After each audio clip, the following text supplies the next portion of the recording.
Bonjour à tous, déjà bienvenue à ce webinaire sur le biomimétisme.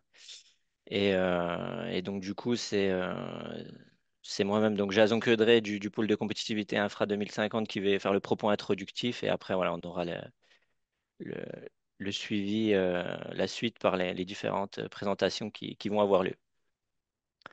Donc en propos introductif, juste vous reparler voilà, d'Infra 2050 en 2 minutes. Donc on a un pôle de compétitivité créé en 2023 pour accompagner les acteurs de la filière infrastructure et aménagement des territoires. Donc vraiment notre but, hein, notre objectif, c'est d'accélérer l'innovation et d'accompagner l'émergence et le montage de projets, notamment collaboratifs, de R&D et d'innovation, toujours en lien avec les enjeux de décarbonation, bien évidemment. Donc, pour ce faire, on a une équipe de chargés de mission hein, présents sur les territoires Auvergne-Rhône-Alpes et Bourgogne-Franche-Comté et on adresse quatre grands sujets, quatre grandes thématiques qui sont les grands axes identifiés par notre filière et notre conseil scientifique, que sont la conception, la construction et l'exploitation d'infrastructures bas carbone avec un lien avec les matériaux bas carbone qui est assez important. Un deuxième axe sur penser et adapter les infrastructures aux usages décarbonés, grands enjeux des usages notamment en termes d'impact carbone. Un troisième axe sur la résilience des territoires et l'adaptation au changement climatique et notamment comment penser l'adaptation de nos infrastructures voilà, à cette évolution du, du climat de manière globale. Et un quatrième axe qui est plutôt transverse sur la partie numérique et donc, du coup, comment connecter nos infrastructures dans le but de mieux les connaître et de connaître les éléments extérieurs qui influent sur elles. Hop, sans plus tarder, donc du coup, au programme, voilà mon petit mot d'introduction actuellement. On partira sur à peu près 40 minutes de présentation par nos deux intervenants et après, on aura une petite session de questions-réponses, un quart d'heure, voilà, où je pourrai activer les micros de tout le monde et qui sera vraiment dans le but d'ouvrir les échanges et de creuser plus en détail tout ce sujet passionnant du biomimétisme. Juste avant de commencer, un rappel petit technique, techniquement parlant. Donc, en fait, vous êtes connecté en tant qu'écoute seule. Donc, en termes d'intervention lors des présentations, vous pouvez intervenir dans l'onglet questions-réponses pour voilà, directement mettre vos questions pendant que vous y pensez et on pourra les évoquer à la fin. La partie discussion est plus réservée sur les côtés plutôt des questions techniques, voilà, si vous avez des problèmes techniques, et vous dire que ce webinaire sera enregistré et qui sera disponible en replay sur notre chaîne YouTube, voilà, pour ceux qui souhaiteraient le revoir ou pour le diffuser à d'autres personnes.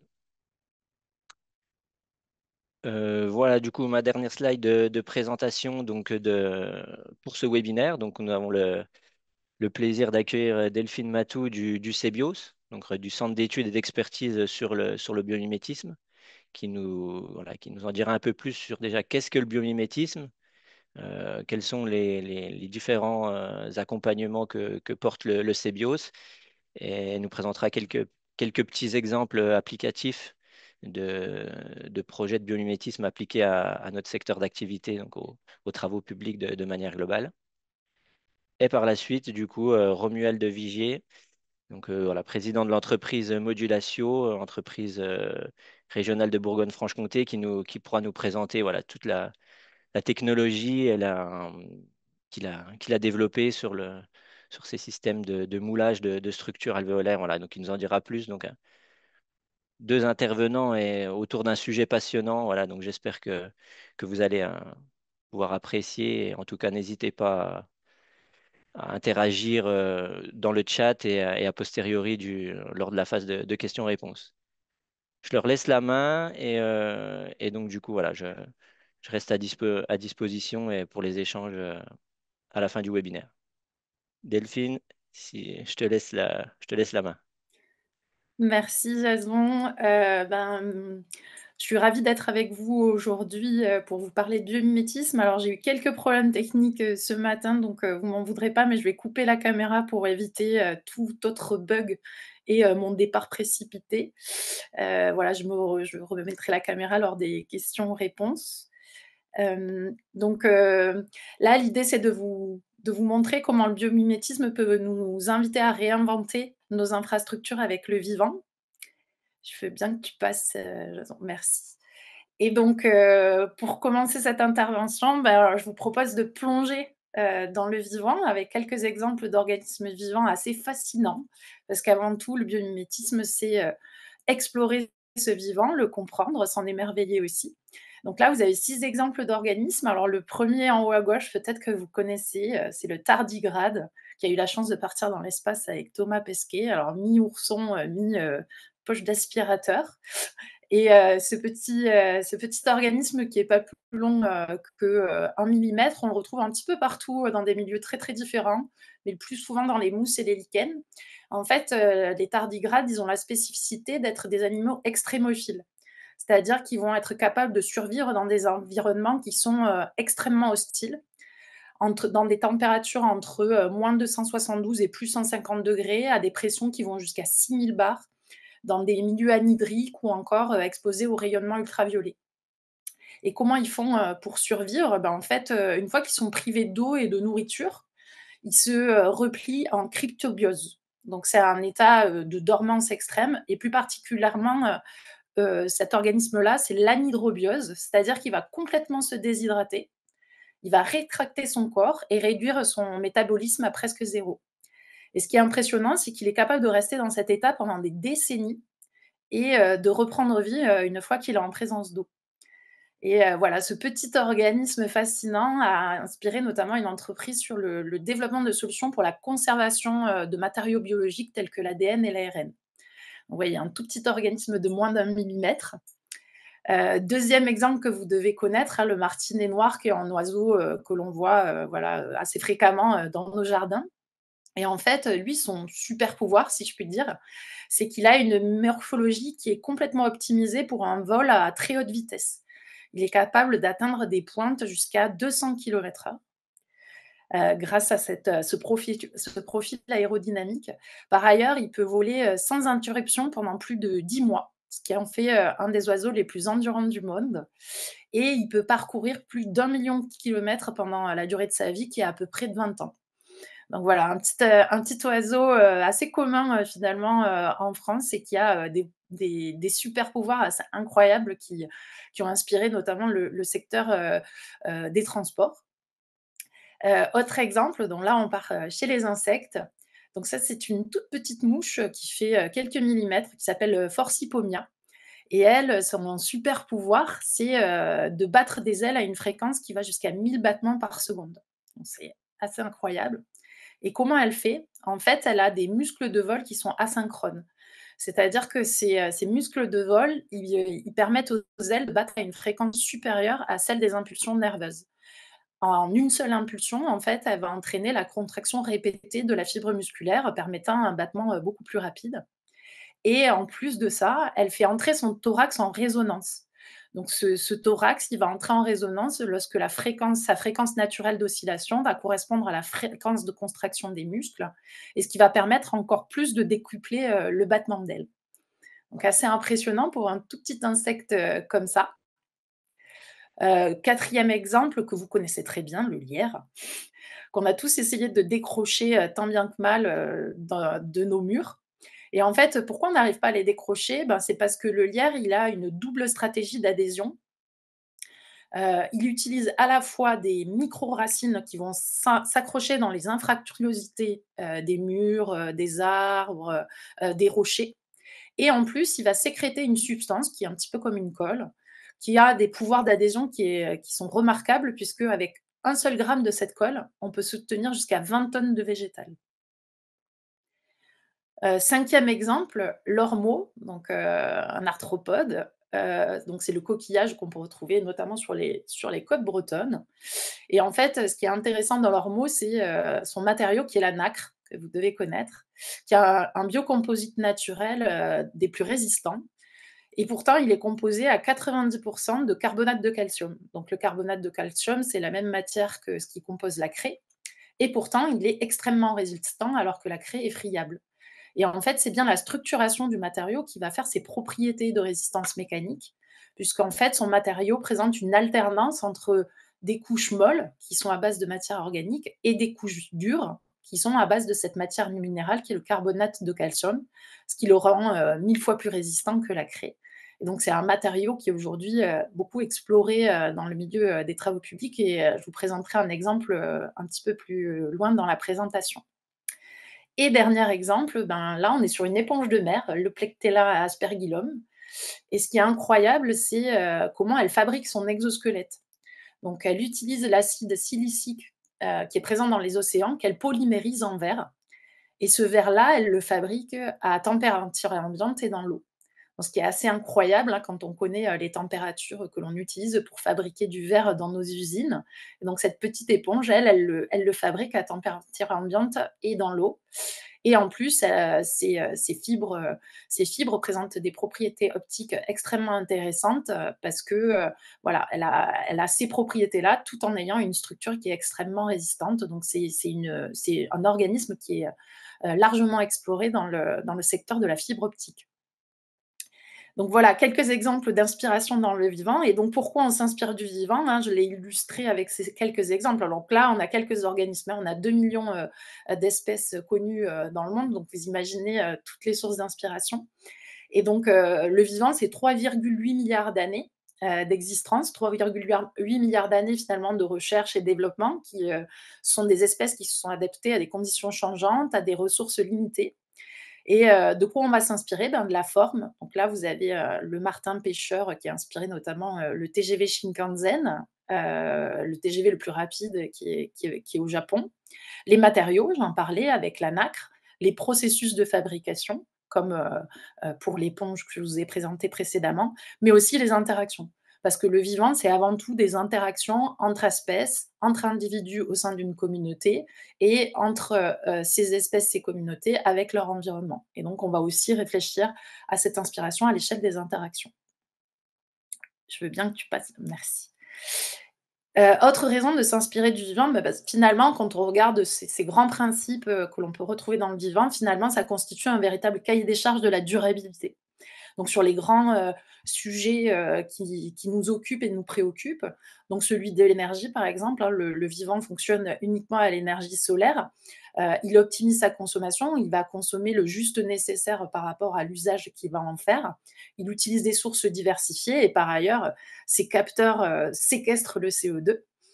Les matériaux, j'en parlais avec la nacre, les propriétés des matériaux ne sont pas liées aux composants de ces matériaux, mais bien à la structuration. Donc les matériaux dans le vivant, ils sont, hiérarchisés, ils sont hybrides, ils sont multifonctionnels, ils sont auto-assemblés et en plus, ils sont recyclables et recyclés. On peut aussi regarder la chimie du vivant, hein, qui est comparable finalement au grand principe de la chimie verte. Le vivant utilise des composés qui sont abondants, principalement l'oxygène, l'azote, le carbone et l'hydrogène. Ces processus de fabrication se font à température et à pression, modérée et utilisent le solvant universel qui est l'eau. Donc, autant, de grands principes qui pourraient, voilà, être appliqués à nos processus de fabrication. L'information, le vivant fonctionne à l'information, c'est vraiment, la matrice principale, du fonctionnement dans le vivant et donc on peut s'inspirer, des capteurs, des senseurs que l'on va retrouver qui sont extrêmement performants et diversifiés. L'intelligence collective dans le vivant et comment, cette information circule, en termes de, voilà, de réactivité. Comment on peut explorer les algorithmes finalement du vivant pour répondre à des problématiques, très complexes et également un autre sujet qui est en cours d'exploration, le stockage moléculaire. Et dernière thématique, qui est, actuelle, la gestion de l'eau, hein, la gestion de l'eau dans le vivant, donc comment le vivant fait pour, purifier, traiter, les, voilà, les polluants qu'il peut rencontrer, comment il collecte, il transporte, il stocke, l'eau et comment il gère la rareté et la surabondance. Donc vous voyez un véritable cahier des charges finalement qu'on pourrait s'appliquer quand on a, des projets de conception ou des processus de conception. Je veux bien que tu passes. Merci. Quelques éléments de sémantique, hein, parce qu'il y a beaucoup de vocabulaire autour du biomimétisme. Donc, il faut bien différencier, ces trois définitions. Donc la bioinspiration, c'est vraiment un processus créatif qui vise à puiser son inspiration dans un ou plusieurs systèmes vivants. Donc là, vous avez une illustration avec les peintures sur la grotte de Lascaux. Donc c'est les hommes à l'époque et les femmes à l'époque s'inspiraient de ce qu'ils voyaient dans le vivant pour faire ces dessins. Donc c'est des processus créatifs qu'on peut retrouver dans l'art, dans la technologie, etc. La biomimétique, donc là, on est vraiment sur un processus de conception, hein. L'idée, c'est de formaliser, cette bio-inspiration-là, en transposant la biologie à la technologie, afin de résoudre des problématiques de conception. Donc là, voilà, on retrouve notre exemple du martin pêcheur, où on a transposé, bah, les stratégies, enfin les profils aérodynamiques du martin pêcheur au TGV Shinkansen pour, optimiser, sa consommation énergétique et sa vitesse. Et enfin, dernière définition, celle qui nous concerne, le biomimétisme. Donc là, l'idée, c'est une philosophie, une approche qui vise à prendre la nature comme modèle afin de répondre aux enjeux du développement durable. Donc là, on n'est pas uniquement sur la résolution de problématiques techniques, mais vraiment l'idée de réduire l'empreinte qu'on a sur l'environnement, voire même avoir une empreinte positive. Donc là, l'exemple, c'est Interface, c'est une entreprise qui développe des dalles de moquettes, qui certes s'est inspirée de la barre d'armes pour développer une solution d'accroche de ses dalles de moquette, mais qui a travaillé vraiment à l'échelle complète de son processus de fabrication, dans une logique cradle to cradle, afin d'être, zéro carbone, sur l'ensemble de son processus de fabrication. Le biomimétisme, c'est une approche, qui s'applique à différentes échelles, du produit au territoire. Donc, l'approche qui est la plus connue, c'est l'approche fonctionnelle, hein, application à l'échelle du produit. Comment on peut répondre à une problématique technique en s'inspirant du vivant, régulation thermique, confort acoustique ou autre. Ensuite, on a l'échelle plutôt des écosystèmes. Donc là, on va s'inspirer du fonctionnement des écosystèmes pour améliorer la performance globale d'un bâtiment, d'un quartier, d'une infrastructure. Et enfin, l'approche territoriale, où là, on va s'inspirer des principes et des stratégies du vivant pour accompagner des territoires vers des projets plus résilients.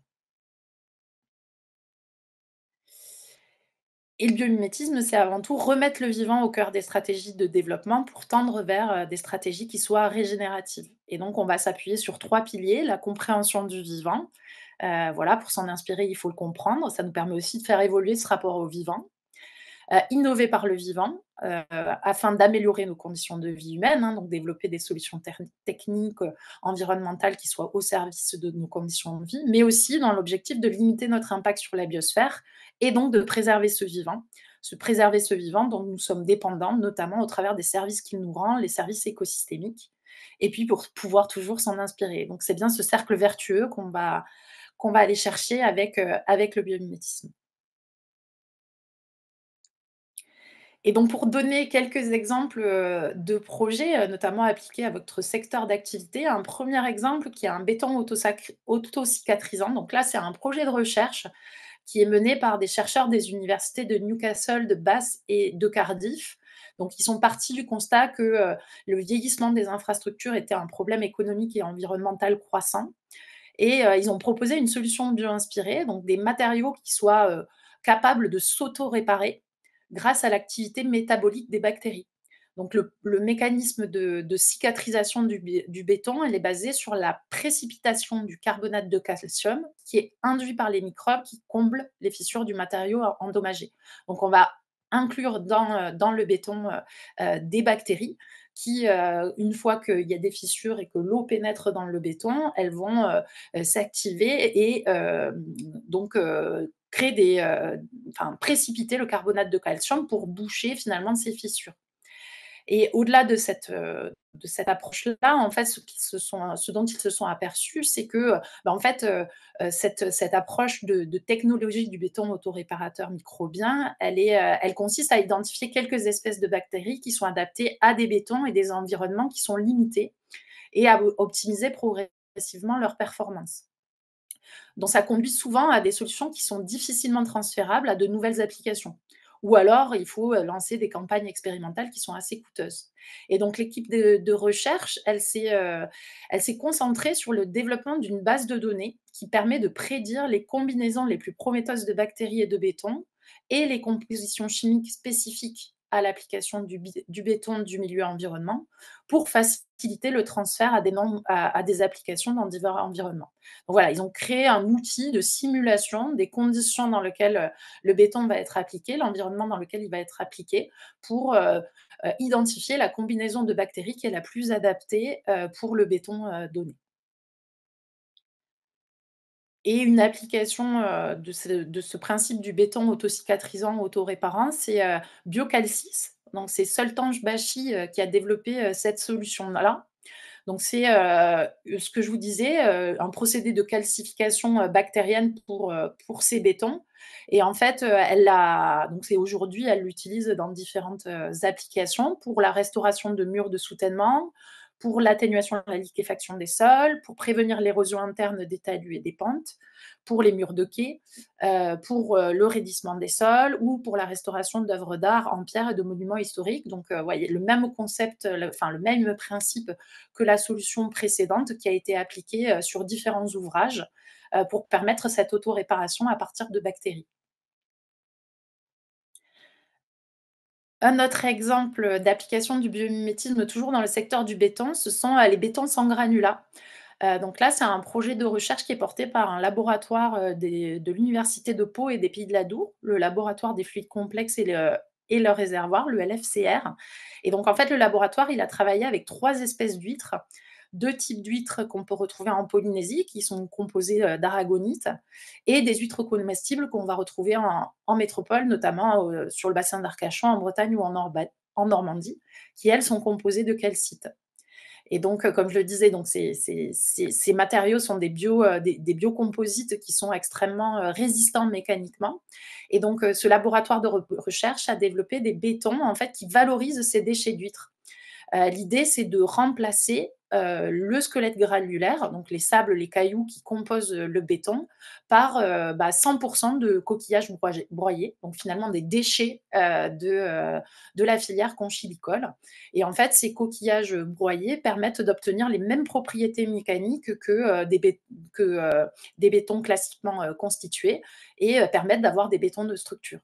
Donc, cette solution-là, elle permet notamment de pallier la carence en sable actuelle, notamment en Polynésie, hein, qui importe son sable pour constituer ses bétons et développer des mortiers qui seront à partir de ces huîtres-là. Donc, ils ont expérimenté des infrastructures anti-érosion en Polynésie. Et il y a eu également une expérimentation sur un chemin piéton à la dune du Pilat. Autre exemple, de solution bio-inspirée toujours, sur le béton. Donc là, c'est une entreprise espagnole qui s'appelle Ecogranic. C'est un béton qui est préfabriqué à partir, d'agrégats de silicium, de granit ou de basalte. Donc ils utilisent jusqu'à 30 de matériaux recyclés. Et en fait, ce qui est intéressant dans ce béton, donc c'est il est en capacité de dépolluer, l'environnement, proche grâce à un processus d'oxydation naturelle qui est similaire à la photosynthèse des plantes, qui est l'oxydation photocatalytique.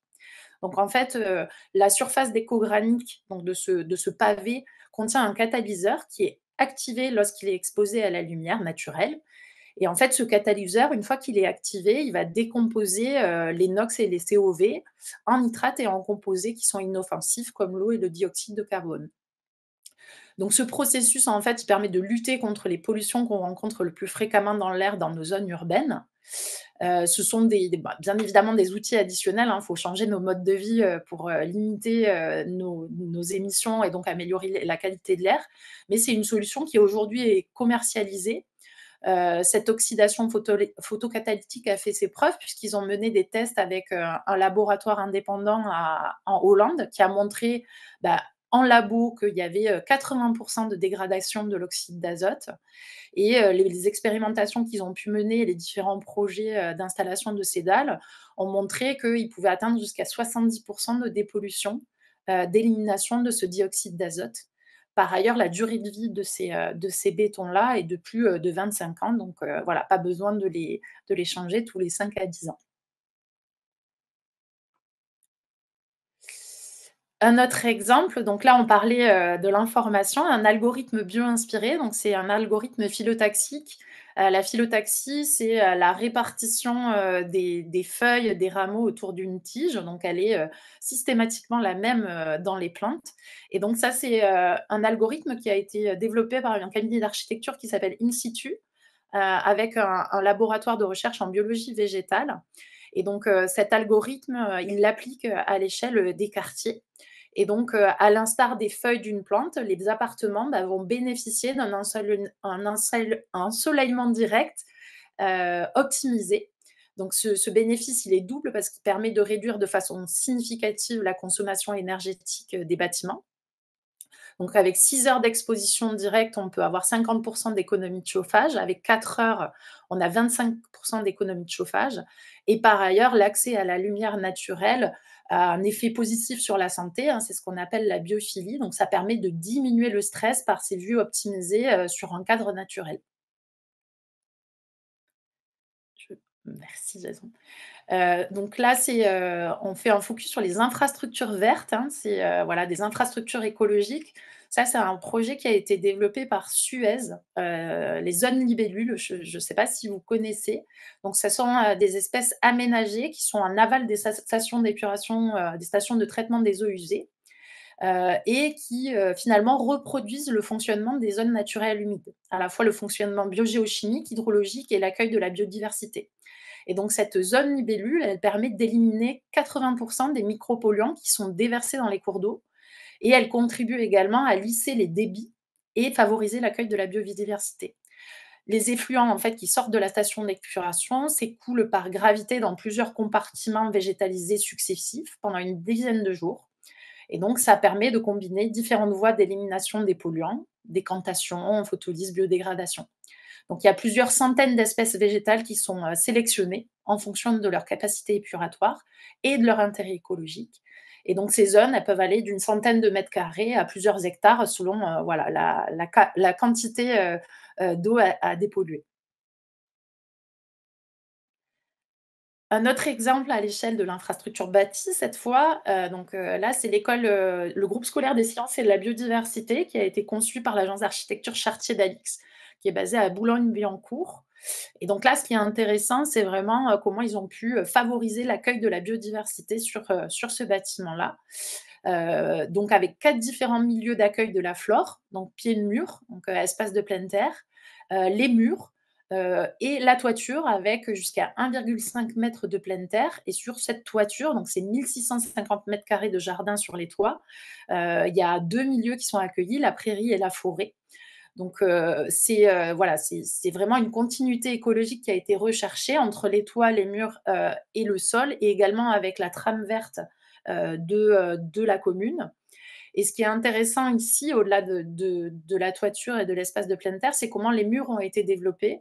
Donc ces murs, ils sont inspirés, des falaises minérales, qui sont colonisées par la biodiversité. Pour ça, ils sont associés au Muséum national d'histoire naturelle et ils ont développé, voilà, une structure, un mur, avec, 3 couches. Donc une première couche qui est vraiment, voilà, une structure, porteuse.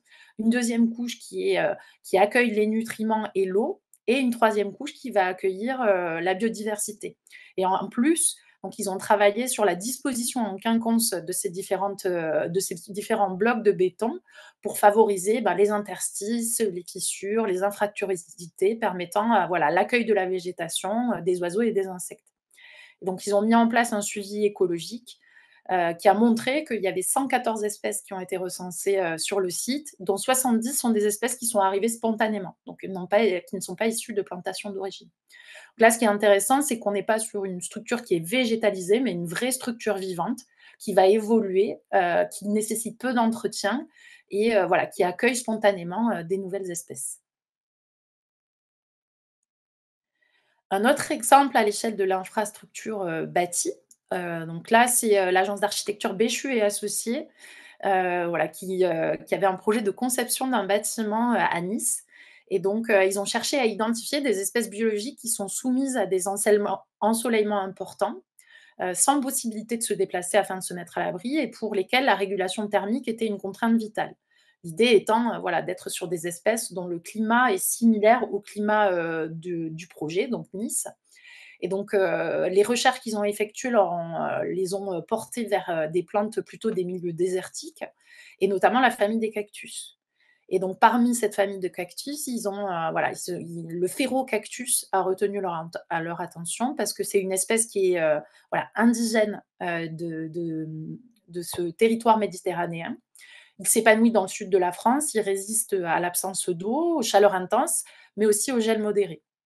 Et donc, ils ont, exploré, voilà, les stratégies de régulation thermique de ce phérocactus et donc ils ont pu remarquer, voilà, cette espèce, elle est capable de s'autogénérer des microclimats rafraîchissants au creux de ses replis. C'est bien ce qu'on voit sur, l'image, voilà, de la photographie, thermique du cactus. On voit bien qu'entre les crénelures, on a une zone d'ombre qui signifie bien qu'on a, voilà, comme un micro îlot de fraîcheur et donc, ils ont, transposé cette idée de crénelure, ce design naturel crénelé du phérocactus à la conception du bâtiment. Et donc, en fonction, de l'exposition, du bâtiment, il y a une augmentation plus importante du linéaire de façade qui forme ainsi un système modulaire qui accroît la surface d'échange thermique. Et donc, grâce à ce crénelage qui génère, des ombres dans les replis, bah, il y a un rayonnement solaire qui est réduit de 70 par rapport à une surface plane. Donc on voit bien que, voilà, en s'inspirant d'une espèce, qui est adaptée au climat dans lequel on doit concevoir notre projet, ça peut être intéressant, pour transposer cette stratégie biologique à ici, le secteur de l'architecture pour développer, des projets de bâtiments qui soient, plus économes en énergie. Là, l'idée, c'était bien, de limiter, le recours à la climatisation, pendant la journée. Dernier exemple, donc avant-dernier exemple, c'est l'entreprise Pocheco, peut-être que vous connaissez, qui est une entreprise de fabrication, d'enveloppes et de poches, en papier, recyclé. Et donc là, ce qui est intéressant, c'est de voir comment ils ont, voilà, repensé complètement, leur site industriel et leur process de fabrication en s'inspirant, bah, de ce grand cahier des charges du vivant et des grands principes, inspirés du vivant. Et donc, ils ont un site qui aujourd'hui, est quasiment, autonome en énergie. Donc, ils récupèrent la chaleur de leur process de fabrication qui correspond à 20 des besoins de chauffage de l'atelier. Ils ont une chaufferie bois qui est alimentée par les déchets de palettes, qui est à peu près 30 du reste de la consommation et des panneaux photovoltaïques qui représentent 70 de la consommation électrique. Le site est autonome en eau pour, les process, et les usages sanitaires, notamment grâce à des cuves de récupération d'eau de pluie et à la mise en place d'une station de phytoremédiation, de traitement des eaux usées à base de bambou qui est, sur le site. Le site, est à 85 végétalisé, que ce soit sur les voiries, sur les espaces extérieurs ou encore sur les toitures. Il y a 270 espèces qui ont été recensées. Aujourd'hui, c'est un site, refuge, LPO. 100 des déchets sont triés et valorisés sur site. 98 sont recyclés et 2 sont, valorisés sous forme d'énergie. Et pour ça, donc il y a eu 10 millions d'investissements, qui ont été faits, sur, plus de 25 ans et aujourd'hui le bilan, donne, 15 millions d'euros d'économies, sur 7 ans, donc un ROI, de 7 ans. Donc voilà, un site industriel, bio-inspiré régénératif que vous pouvez, visiter, en Hauts-de-France, à côté de Lille. Et dernier exemple, donc un exemple, d'un projet qui est porté par RTE, les lignes de vie marine. L'idée, c'était de comment on pouvait stabiliser, les fonds marins, au-dessus des liaisons de RTE, comment on pourrait, recréer, de la biodiversité, sur les infrastructures, voilà, que met en place RTE, notamment pour raccorder, les parcs, d'énergie renouvelable, les parcs éoliens, offshore. Et donc ils ont travaillé, sur, une solution qui est inspirée du kelp. Alors le kelp, c'est une algue marine, qui est assez connue, qui est, qu'on voit dans des zones tempérées et peu profondes et pourquoi s'inspirer du kelp? En fait, c'est une espèce qui est, enfin un des écosystèmes les plus dynamiques de la planète, sa richesse et sa complexité peut être comparée à celle de la forêt tropicale. Et donc, le RTE s'est inspiré de ce qu'elle pour développer ces systèmes d'accroche qui permettent l'accueil de la biodiversité pour ces câbles sous-marins qui permettent de raccorder les transformateurs qui sont au sol au parc éolien de production d'énergie renouvelable. Et rapidement, donc Cebios, on est une société coopérative d'intérêt collectif. On a pour objectif d'accélérer la transition écologique et sociétale par le biomimétisme au travers de 3 missions: déployer le biomimétisme au travers de la formation, de conférences comme celle-ci et de la fédération du réseau des parties prenantes. Une deuxième mission d'exploration, donc on va développer les outils, les ressources et les méthodologies qui sont nécessaires à l'appropriation de cette approche, quel que soit le secteur d'activité. Et enfin, innover, donc faciliter l'émergence d'innovations bio-inspirées en accompagnant les acteurs industriels, les maîtrises d'œuvre, les maîtrises d'ouvrage à intégrer le biomimétisme dans leur processus de conception. On est une coopérative d'une centaine de sociétaires qui vont être aussi bien des acteurs de la recherche, de la science, comme le Muséum national d'histoire naturelle ou l'Université des Pau et des Pays de l'Adour, des acteurs de l'innovation industrielle, start-up, PME, grands groupes, des infrastructures. Donc, on a beaucoup d'architectes, notamment dans nos sociétaires, des acteurs à l'échelle des territoires et pour la préservation de la biodiversité, des acteurs à l'échelle pour les modèles économiques, pour la communication, et enfin des experts de la société civile, dont Gilles Boeuf, que vous connaissez peut-être, ancien président du Muséum national d'histoire naturelle, qui est aussi notre président. Et donc, Cebios, on travaille à toutes les échelles, à l'échelle du produit, à l'échelle de l'usine, à l'échelle, des zones d'activité, des campus et des infrastructures, mais aussi à l'échelle des territoires. Je crois que j'ai été un peu longue, je suis désolée. Merci beaucoup pour votre attention.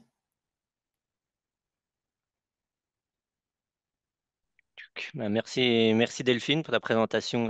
Voilà. Je pense que super intéressante et qu'elle amènera plein de questions. En tout cas, ça nous ouvre les chakras sur toutes ces possibilités-là. Je passe la parole à Romuald pour la suite du webinaire.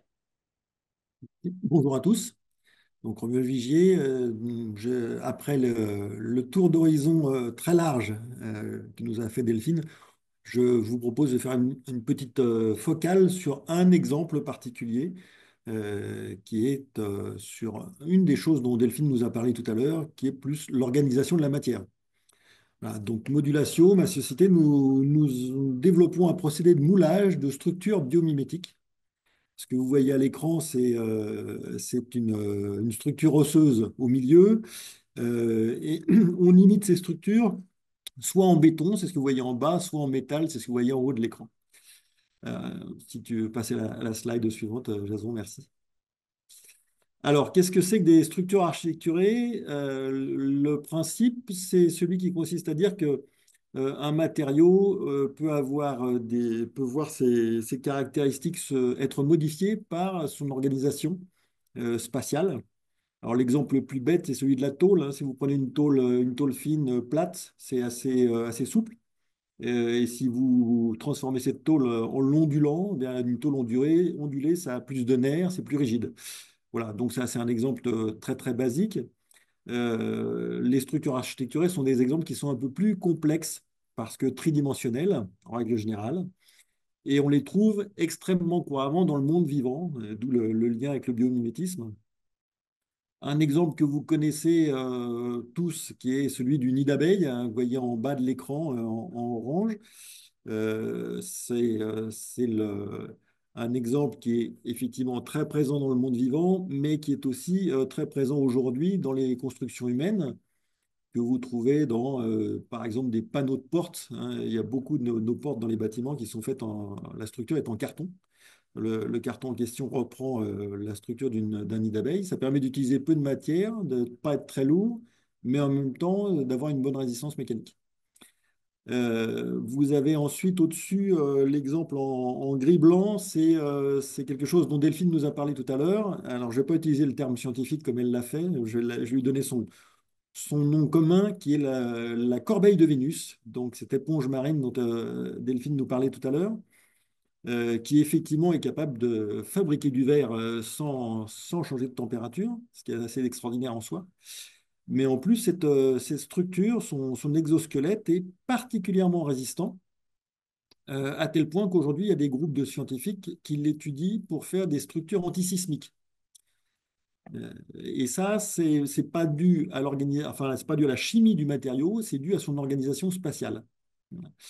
En vert, l'autre exemple que vous voyez, c'est une vue de très près d'une coupe de bambou qui a une organisation très très particulière aussi et qui permet au bambou d'être effectivement avec très peu de matière, d'être extrêmement résistant.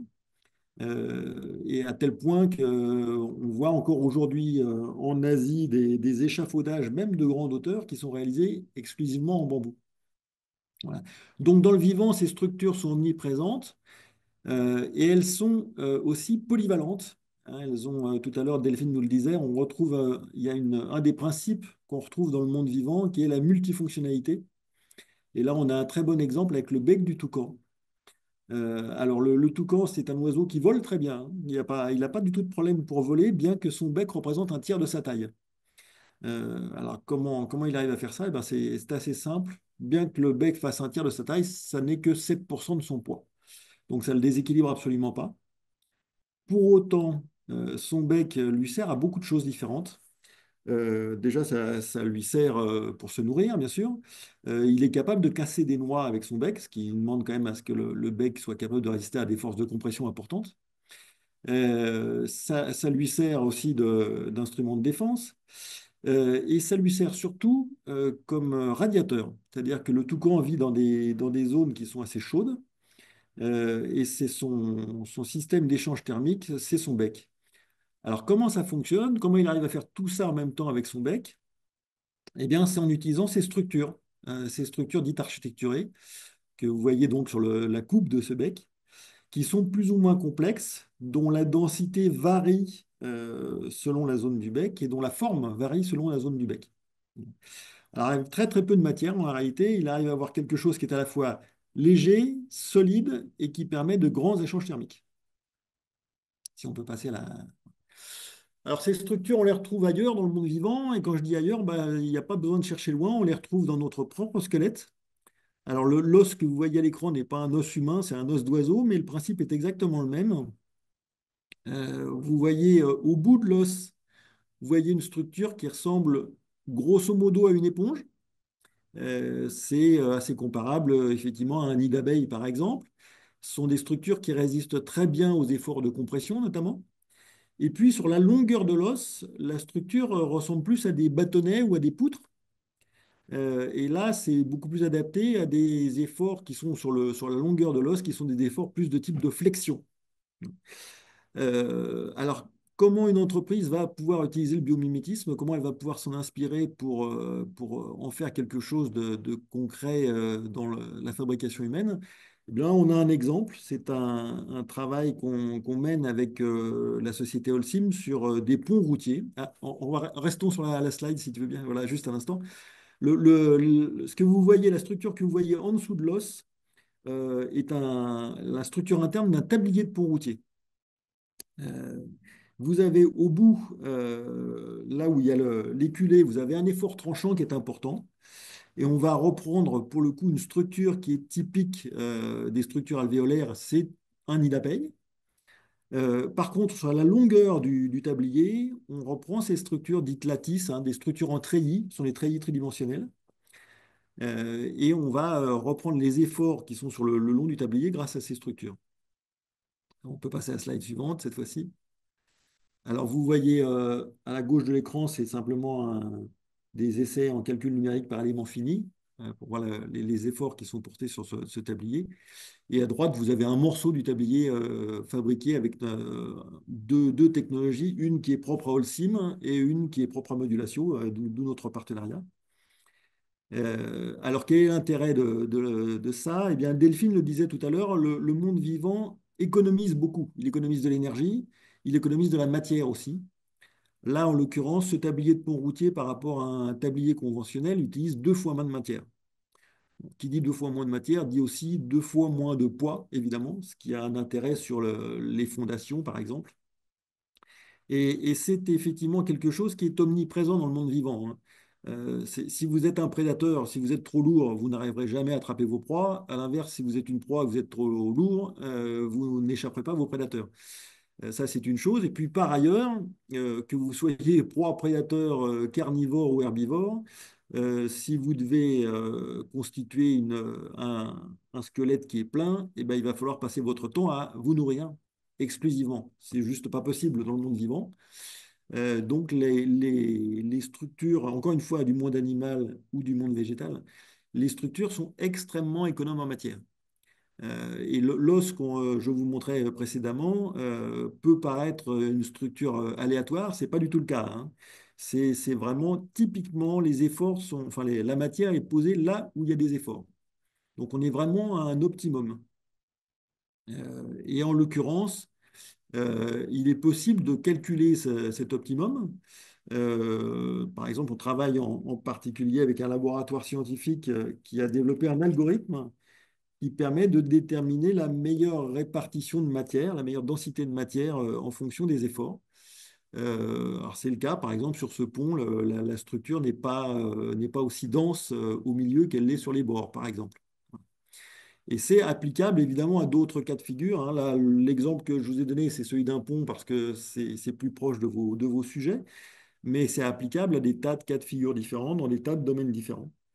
Avec toujours cette optique qui est à la fois d'économiser de la matière, mais si vous économisez de la matière, ben vous économisez du poids, vous économisez aussi des gaz à effet de serre, parce que forcément, quand vous transformez la matière ou vous la transportez, vous émettez des gaz à effet de serre. Et puis aussi, vous agressez moins l'environnement, puisque le problème d'aller chercher des matériaux, et Delphine l'évoquait tout à l'heure avec le sable, c'est que l'industrie qui va extraire les matériaux de l'écorce terrestre est une des industries les plus polluantes qui soit. Notamment quand on parle de béton, on parle forcément de sable. Le sable, on peut le trouver un peu dans les carrières. On ne le trouve pas dans le désert parce qu'il est inutilisable. Mais on va aller le chercher dans les rivières, on va le chercher dans la mer. Et quand on va chercher ce sable, on va détruire des écosystèmes entiers. Donc, on a tout intérêt à économiser la matière pour de multiples raisons. Voilà. Si on peut passer à la slide suivante, peut-être. Et pour revenir à cette notion de multifonctionnalité dont je vous parlais avec le bec du toucan, qui est vraiment un principe qui est omniprésent dans le vivant, qui est grosso modo, si je fais un effort, autant que mon effort serve à plusieurs choses en même temps. Là, en l'occurrence, la structure utilisée pour le pont, en version un petit peu plus fine, utilisée pour une passerelle urbaine, a plusieurs avantages. Dans le cas du pont, cette structure étant aérée, ajourée, elle laisse passer le vent, ce qui évidemment évite d'avoir une grosse prise au vent, ce qui est toujours intéressant sur un ouvrage d'art. Dans le cas d'une passerelle qui est moins sujette à ce genre de problématique, on va utiliser l'espace disponible pour deux choses. D'une part, pour insérer de la végétalisation sur les bords, ce qui va nous permettre d'avoir un effet éventuellement, alors là c'est au-dessus de l'eau, c'est pas un bon exemple, mais dans d'autres cas de figure, ça nous permet d'avoir un effet îlot de fraîcheur. Et l'autre utilisation qui, elle, est plus sur les ponts routiers, c'est le passage pour les petits animaux.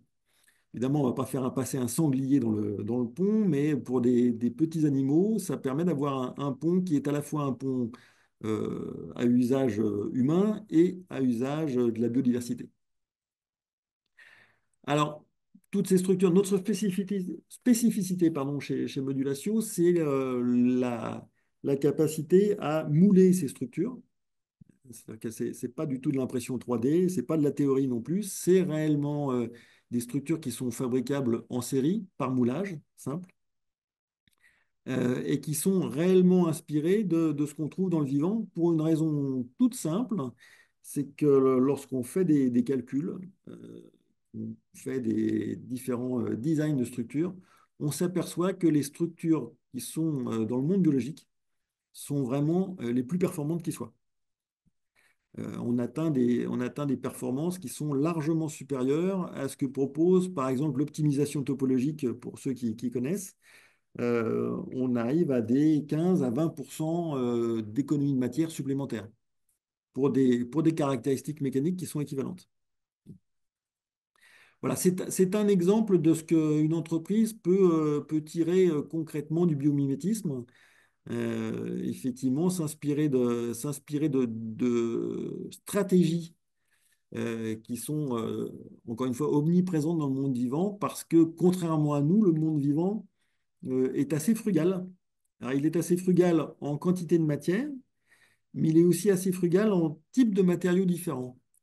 Nous, les êtres humains, on a une fâcheuse tendance à utiliser pratiquement tout le tableau de Mendeleïev. Comme Delphine le disait tout à l'heure, dans le cas de l'ormeau, par exemple, qui est un très bon exemple, vous avez grosso modo deux matériaux, ou du moins un matériau qui est sous deux formes différentes, et qui va servir à faire un résultat à la fois polyvalent et extrêmement performant. Euh, et c'est quelque chose qui est, là encore, qui est régulier dans le vivant, qui a un énorme avantage sur des structures qui sont fabriquées par l'homme, c'est que si vous n'utilisez pas 36 matériaux, si vous ne mélangez pas 36 matériaux, quand vous arrivez en fin de vie et que vous voulez recycler, c'est quand même beaucoup plus simple d'avoir un unique matériau, même s'il est sous des formes différentes, que d'en avoir plusieurs qui sont mélangés. Voilà. Je- Donc, j'ai essayé de faire court, mais évidemment, comme on a prévu un petit peu de temps pour des questions-réponses, j'aurai grand plaisir à répondre à vos questions si vous en avez. Je vous remercie. Eh ben, merci Romuald. Je propose que si vous avez des questions, bah, c'est le moment. N'hésitez pas voilà, à lever la main et je vous donnerai la parole. Je pense que voilà, c'est un sujet qui appelle en tout cas beaucoup de questions, beaucoup d'innovations. Il y a une question qui arrive dans le chat très intéressant. Votre présentation pour la passerelle, jusqu'à quelle portée peut-on aller? Je vais vous donner la parole à Martin. Hop. Alors, Déjà, sur cette première question, c'est assez facile de répondre. Je reviens sur le monde vivant, hein, pour donner un exemple. Je vous pose la question dans l'autre sens.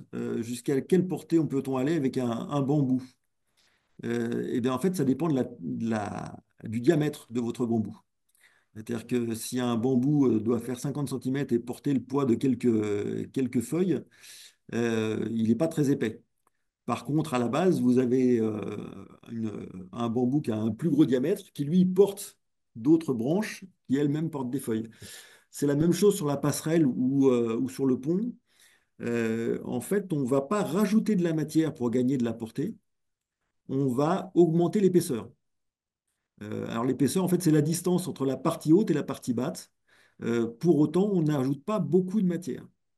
Et ça encore, c'est inspiré du vivant, c'est-à-dire que dans le cas du bambou, entre je dirais le maître bambou porteur et un bambou secondaire, il n'y a pas forcément beaucoup plus de matière.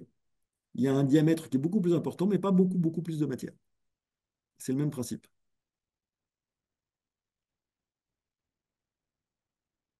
du coup, Madame Martin, est-ce que c'est tout bon pour vous? Vous avez d'autres. Normalement, vous pouvez tous prendre la parole. N'hésitez pas à interagir.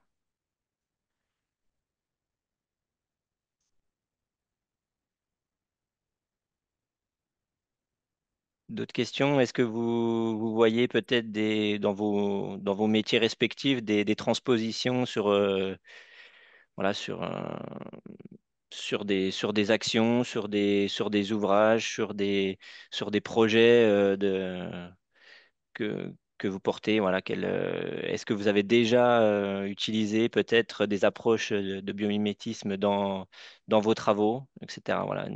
Est-ce que...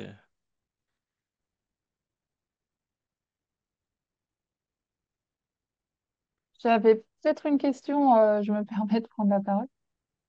Sur la passerelle qui a été présentée, il y a déjà des applications concrètes ou c'est pour l'instant aux phases de prototypage? Alors, on en est encore à la phase de prototypage. En fait, ça avait été fait dans le cadre d'un concours. L'idée n'était pas tant d'aller créer des passerelles que de faire une démonstration de ce qu'on pouvait faire avec le pont. Et la passerelle nous permettait de le faire plus vite, à plus petite échelle. Mais il y avait aussi cet intérêt, effectivement, d'îlot de fraîcheur. Voilà. D'accord.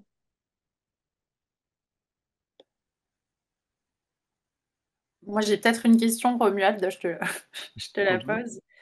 Je me dis, enfin, bon, en étant, dans le biomimétisme depuis de nombreuses années, j'ai du mal à comprendre pourquoi, ça n'est pas appliqué, de façon plus systématique, notamment, au regard de ton exemple où on limite la quantité de matière, tout en ayant, finalement les mêmes, caractéristiques. On se demande pourquoi on l'a pas fait avant. Ça semble, presque évident. Est-ce que toi, tu vois les freins, en fait, sur quoi portent les freins, au déploiement de ce type de solution que tu développes dans ce secteur des infrastructures, des travaux publics? Oui, alors, j'en vois certains, en tout cas, je pense qu'il y a la force des habitudes, ça c'est une première chose. Une deuxième chose, c'est que pendant longtemps, on n'a pas eu besoin de le faire, en fait, parce que peut-être que la première caractéristique du béton, c'est que c'est un matériau pas cher. Enfin, ça l'était, en tout cas. C'est de moins en moins vrai, mais ça l'était. Et puis, la préoccupation environnementale n'était pas quelque chose de très, très présent, donc il n'y avait pas forcément besoin. Une autre raison, c'est que ces structures sont, malgré tout, des structures un petit peu complexes, géométriquement parlant. Et c'est là où on intervient, nous, c'est qu'on sait les mouler, ce qui permet de les faire à un coût raisonnable. Voilà. Donc ça a été le sujet de départ de notre partenariat avec Holcim. Je reprends une autre question du coup d'Alain. Comment réagissent vos clients à ces propositions? Je ne sais pas si vous voulez étayer la question ou voilà, mais c'est Alors, en l'occurrence, nous, on répond à des demandes, hein. On ne va pas chercher des gens pour leur dire, voilà, on peut vous vendre quelque chose. On répond à des demandes de gens qui ont un vrai problème. Là, il y a un problème qui est assez commun aujourd'hui, c'est effectivement la problématique environnementale. On s'aperçoit que bah, il y a de plus en plus de gens sur cette planète. Il faut quand même les loger, il faut les nourrir, il faut qu'ils puissent se déplacer. Mais en même temps, il faut que tout ça se fasse avec le moins d'impact environnemental possible. En l'occurrence, réduire la quantité de matière qu'on utilise, c'est forcément réduire les impacts environnementaux. Effectivement, d'abord l'impact de l'extraction minière, ça c'est le premier. L'impact du transport de la matière, parce qu'en règle générale, la matière qu'on utilise, ce n'est pas de la matière qu'on a sous la main, c'est de la matière qu'on extrait ailleurs et qu'on transporte. L'impact de la transformation de la matière, hein. Plus on en a à transformer, bah, plus forcément on dépense d'énergie, plus on émet de gaz.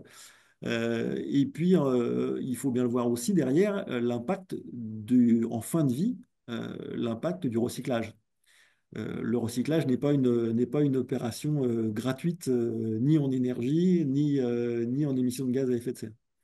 Donc, moins on a de matière et plus on peut faire de choses différentes sans en mélanger, et plus on réduit tous ces impacts-là. Donc, les gens qui viennent nous voir d'abord pour ça. Aujourd'hui, ce sont les impacts environnementaux. Alors, il y a aussi d'autres intérêts, hein. Quand vous utilisez moins de matière, vous avez une économie de coût. Vous avez une économie de poids, bien sûr, ce qui est, selon les secteurs, c'est plus ou moins important, mais ça a quand même un vrai intérêt. Voilà.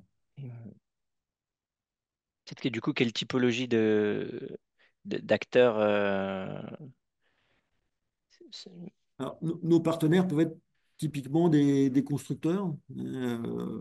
Alors, je ne l'ai pas dit tout à l'heure, là, j'ai donné un exemple qui est effectivement dans le domaine du TP. Nous, on n'est pas marié à un matériau et pas au béton. On a commencé par ça parce que c'est le béton est le matériau le plus utilisé dans le monde en volume, hein. Donc, c'était important de pouvoir réduire cette consommation, cette surconsommation. Mais on a des partenaires qui sont dans le domaine automobile, qui utilisent du métal. Voilà. Mais en tout cas, ce sont des constructeurs, c'est-à-dire que ce sont des gens qui font, des gens qui fabriquent.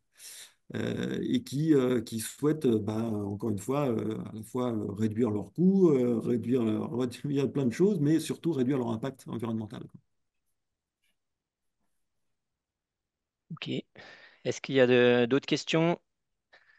C'est le moment. Sinon, de toute façon, voilà, pour peut-être le mot pour conclure, Jason, juste pour te dire, je crois qu'il y a une question dans le discuter et dans les pas dans questions. les Ah ouais, questions-réponses. mais je l'ai. Ah, dans le chat? Ouais, Voilà, dans le comment ces chat. solutions s'inscrivent dans les règles et normes de construction? Voilà, c'est ça. Ah C'est oui, une excellente question. excusez. Eh bien, comme toute, je dirais, comme toute solution qui est vraiment différente de ce qui se faisait, forcément, on est obligé de repasser par je dirais une homologation. Alors, c'est vrai dans le TP, c'est vrai dans le bâtiment, c'est vrai dans les transports. Là, on parle de pièces qui sont des pièces structurelles, donc des pièces de sécurité. Donc, il est évident qu'on doit repasser systématiquement par la phase homologation. Et donc, dans la phase de conception, on prend en compte les règles, évidemment, les règlements existants. C'est une évidence.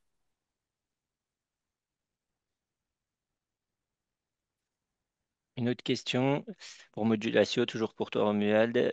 Tous les éléments sont préfabriqués, j'imagine.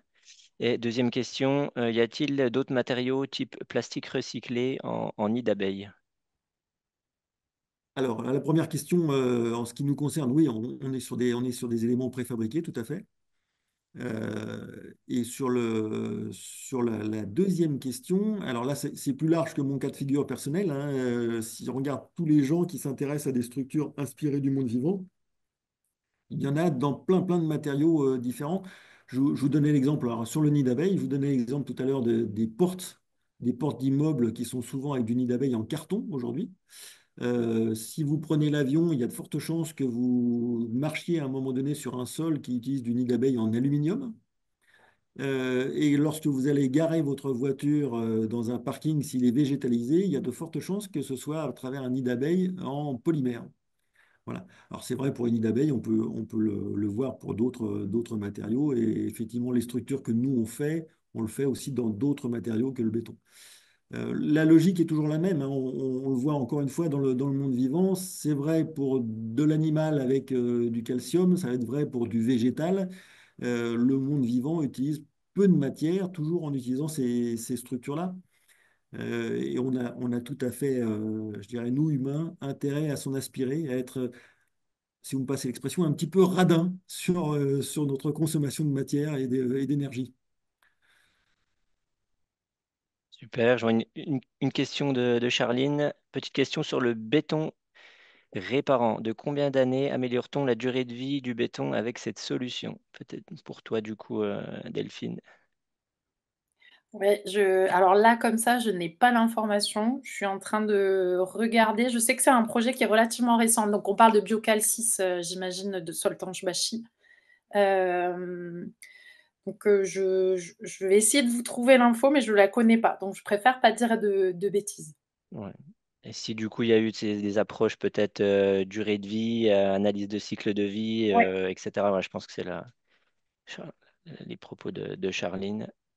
Merci beaucoup Delphine et Romuald pour vos Merci à vous. interventions voilà, sur un sujet qui est toujours très intéressant et très en lien avec la R&D, l'innovation, etc. Donc voilà. Merci à vous, merci à tous pour votre participation et votre écoute en ligne. Et puis voilà, on vous dit à bientôt. Bon après-midi. Merci à vous.